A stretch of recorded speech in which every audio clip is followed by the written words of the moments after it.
अस्सलाम वालेकुम dear students. तो आज हमारा जो टॉपिक है वो है long distance transport of water. Long distance transport of water means होता है कि जो transport of water and minerals है या जो फूड है, इसका जो ट्रांसपोर्ट है दैट मीन्स थ्रू जाइलम और फ्लोएम के थ्रू कैसे ट्रांसपोर्ट हो जाता है।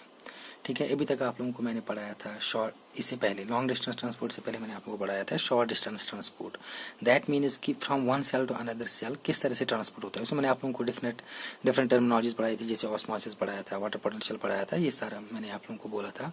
तो वाटर पोटेंशियल के थ्रू, फिर ऑस्मोसिस के थ्रू ये जो ट्रांसपोर्ट होता है from one cell to another cell, ये उन्हीं प्रोसेस के थ्रू होता है। उससे पहले भी मैंने आप लोगों को बोला था कि जो ट्रांसपोर्ट होता है विद इन द सेल, किस तरह से एक सेल में ट्रांसपोर्ट हो जाता है, मतलब uptake and release of water and minerals within the cell. तो जो हमारा लॉन्ग डिस्टेंस ट्रांसपोर्ट है, इसमें हमारा जो सबसे पहला पॉइंट है, सबसे पहला जो स्टेप है that is movement of water from soil into the roots. क्योंकि आप सबको पता है कि जो प्लांट्स होते हैं ये कहाँ से वाटर एब्जॉर्ब करते हैं, सॉयल से। क्योंकि जो सॉयल में वाटर होता है उसी को जिसको हम हाइग्रोस्कोपिक वाटर बोलते हैं। Plant roots use that hygroscopic water for their metabolic activities. तो पहला जो स्टेप है वो ये है कि जो सॉयल में वाटर अवेलेबल है वो किस तरह से रूट्स में जाता है। तो आप सबको पता है कि जो रूट्स होते हैं उनके जो सरफेसेस एपिडर्मल हेयर्स होते हैं, जिनको हम रूट हेयर्स बोलते हैं, उनके ही थ्रू ये वाटर एब्जॉर्ब किया जाता है। Now this movement of water from soil into the roots, it has got 3 pathways। ठीक है, तो जो सबसे पहली पाथवे है वो ये है कि जिसको हम बोलते हैं एपोप्लास्ट पाथवे और apoplastic pathway. here you can see this apoplastic pathway। now here on the right side you will see a diagram। this diagram shows ये जो सेंटर में है इसमें this is known as the stele. आप सबको मैंने पढ़ा है कि स्टेले क्या होता है। स्टेले में क्या होता है, क्या क्या आता है इसमें। स्टेले में आता है एंडोडर्मिस, पेरिसाइकल, जाइलम, फ्लोएम और पिथ। ठीक है, तो उसके बाद जो ये स्टेले है इसकी जो सराउंडिंग में ये वाली जो टिश्यू है, these cells, this is known as ground tissue और it is also known as cortex. आप सबको मैंने बोला था कि जो कॉर्टेक्स होता है ये पैरेन्काइमा सेल्स का बना है। उसके बाद कॉर्टेक्स के बाद जो आउटर मोस्ट लेयर है this layer is known as epidermal layer. इसी एपिडर्मिस पे ही आप लोग देख रहे हो ये जो आउट ग्रोथ्स है, ये जो अपेंडेजेस है, these are known as root hairs. तो यहाँ पे सराउंडिंग्स में क्या है, यहाँ पे सराउंडिंग में सॉइल है। ठीक है ना, क्योंकि रूट हेयर्स आपको पता है कि रूट्स कहाँ होते हैं, सॉइल में, और रूट हेयर्स भी ऑब्वियसली सॉइल में ही होंगे। तो यहाँ पे क्या हो रहा है कि यहाँ जो नेबरिंग पार्टिकल्स है वहाँ पे क्ले पार्टिकल्स है, सैंड पार्टिकल्स है और वाटर है। तो जो वाटर है यहाँ पे वो ही कहाँ से, इन रूट हेयर्स के थ्रू जाएगा एपिडर्मिस में, एपिडर्मिस से कॉर्टेक्स में, कॉर्टेक्स से एंडोडर्मिस, एंडोडर्मिस से फिर जाइलम में। क्योंकि आप सबको पता है कि जो वाटर का ट्रांसपोर्ट होता है किसके थ्रू होता है, जाइलम के थ्रू। क्लियर अभी तक।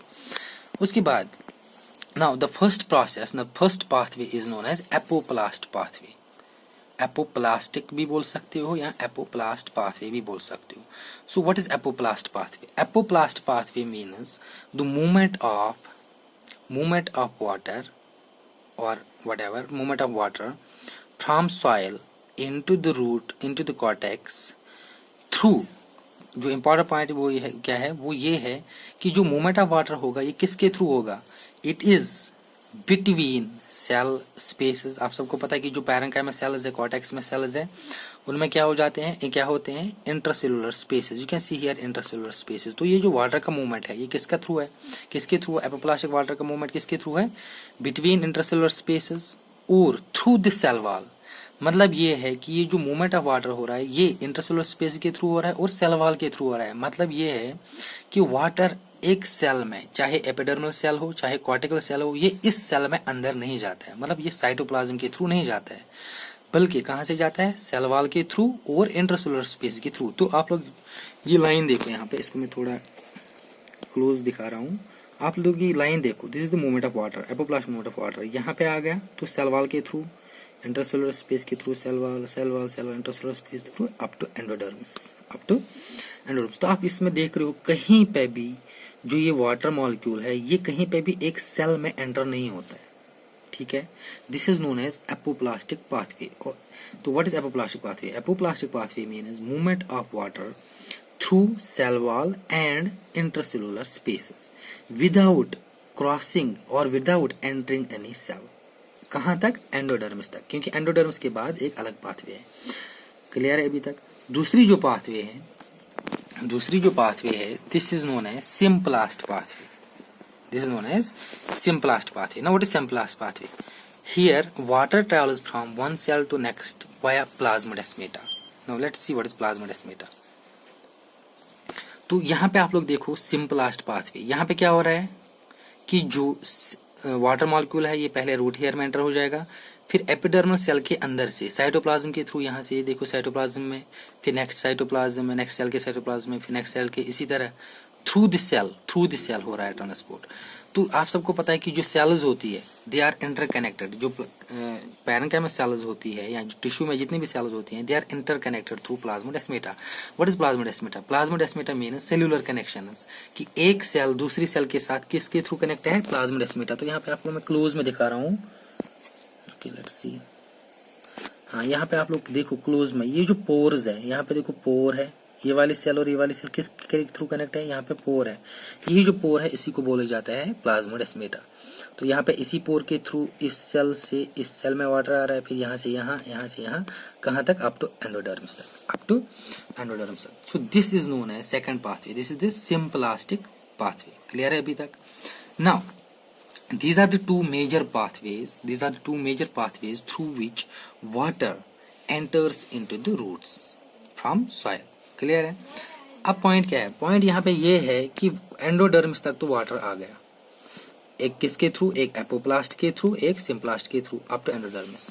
नाउ एंडोडर्मिस कैसे क्रॉस कर लेंगे? क्योंकि आपको मैंने ऑलरेडी पढ़ाया है, जब हम एनाटॉमी पढ़ रहे थे तो हमने आपको ऑलरेडी पढ़ाया है कि जो एंडोडर्मल सेल्स होती है वहां पे दे आर कवर्ड और they are impregnated with these, यहाँ पे जो रेड दिख रहा है ना, red ribbon like structures, strips, these are known as Casparian strips, these are known as Casparian strips. Casparian strips जो होती है they are impermeable to water, मतलब वाटर इनके थ्रू नहीं जा सकता है।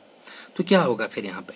तो यहाँ पे आप लोग देखो रेडियल वॉल्स पे, दिस इज एंडोडर्मिस, ये जो एंडोडर्मल सेल्स है, यहाँ पे भी आप लोग देख रहे हो कैस्पेरियन स्ट्रिप, यहाँ पे भी कैस्पेरियन स्ट्रिप, यहाँ पे भी कैस्पेरियन स्ट्रिप। तो अगर हम एपोप्लास्ट पाथवे देखेंगे, एपोप्लास्ट पाथवे क्या है? ये सेल के थ्रू नहीं जाएगा ना, कि ये किसके थ्रू जाता है? सेल वॉल के थ्रू और इंटरसेलुलर स्पेसेस के थ्रू। तो जब ये यहाँ पे आ जाएगा एंडोडर्मिस पे, एंडोडर्मिस से कहाँ जाना था? अगर एपोप्लास्ट के थ्रू ही हो जाता तो यहाँ पे सेल वॉल के थ्रू हो जाता, मतलब यहाँ से यहाँ हो जाता।